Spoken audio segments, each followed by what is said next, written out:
L'ONU, cause de la Troisième Guerre mondiale. Le risque de voir éclater une Troisième Guerre mondiale plane sur le monde depuis février 2022, lorsqu'une puissance nucléaire, membre du Conseil de sécurité de l'ONU, la Russie, a agressé un petit pays, l'Ukraine, soutenu dans sa résistance par des puissances occidentales nucléaires. Ce risque a diminué avec l'arrivée à la Maison-Blanche de Trump, qui s'est aligné d'emblée sur les intérêts de son ami Poutine et plaide pour une reddition sans condition de l'Ukraine. Mais avec le déclenchement d'une autre guerre opposant 4 puissances nucléaires, Israël et les États-Unis, suivis de la Grande-Bretagne et de la France, à un pays en voie de développement, l'Iran, ce risque a rebondi, se multipliant par 5. À la peur d'une fin du monde venant des plaines d'Ukraine, s'est brusquement ajoutée celle qui monte de la vallée de Megiddo, appelée aussi, et là je cite un paragraphe de la Bible, appelée aussi vallée de Jizraël, qui s'étend du Jourdain jusqu'à la mer Méditerranée, et où les rois de toute la terre habités seront rassemblés pour la guerre du grand jour de Dieu le Tout-Puissant. Fin de citation biblique. Cette citation est prise de l'Apocalypse de Jean, chapitre 16, versets 14 à 16. Cette prédiction biblique d'Armageddon se trouve dans l'Ancien et le Nouveau Testament. Le monde n'avance pas quand il rompt avec le droit international. Il recule jusqu'à se retrouver en conflit général. Après avoir goûté à l'amertume du sang et des cendres de la Première Guerre mondiale, les grands pays européens ont mis sur pied la SDN, Société des Nations, 1920-1946, première ébauche d'un système multilatéral.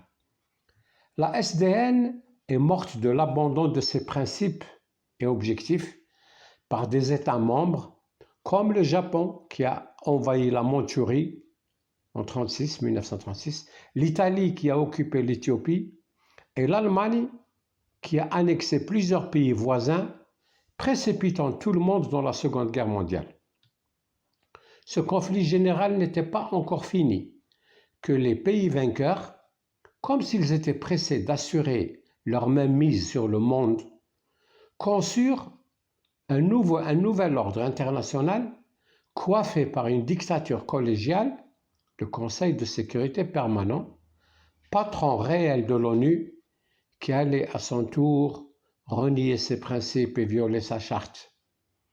C'est au même sort que celui de la SDN, Société des Nations, qu'est promise l'ONU, qui a failli dans 2 dossiers en particulier. Le plan de partage de la Palestine voté en 1947 et le droit à l'autodétermination du peuple sahraoui reconnu en 1991. Les résolutions permanentes prises par l'ONU dans ces 2 sujets n'ont pas été mises en application et il a été permis aux États membres transgresseurs, c'est-à-dire Israël et le Maroc, de les contourner, de se mettre au-dessus des résolutions de l'ONU, du Conseil de sécurité et de l'Assemblée générale de l'ONU et de leur opposer leur point de vue particulier. Le monde ne s'est jamais senti autant menacé qu'avec le duo formé par Trump et Netanyahou, qui en sont arrivés au génocide des Palestiniens par le feu et la famine, à leur déportation par la force et à la spoliation de leurs terres. Ils pensent faire à peu près la même chose avec l'Iran et peut-être même l'Algérie, les DPC. Pourquoi l'Algérie ? En raison de ses positions dans les questions palestiniennes, iraniennes et sahraouies, fondées sur le strict respect du légalisme international.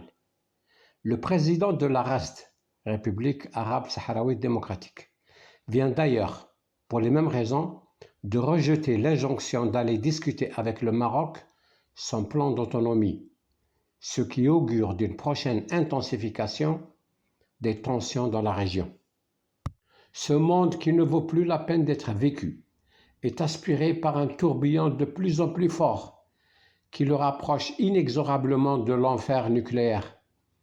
Il suffirait qu'un des 5 pays engagés dans l'un des 2 conflits fasse usage de l'arme nucléaire pour que l'histoire humaine connaisse une rupture capitale, sans possibilité de retour en arrière, à avant, à la vie paradisiaque qu'elle connaissait lorsque les notions de communauté internationale et d'institutions multilatérales profilaient un monde meilleur, plus juste, fondé sur la volonté internationale et l'intérêt de l'espèce humaine dans sa globalité. Les hommes des époques antérieures à l'ère atomique n'étaient ni meilleurs ni pires que ceux d'aujourd'hui. Seulement, ils n'avaient pas l'énergie atomique et les armes à laser.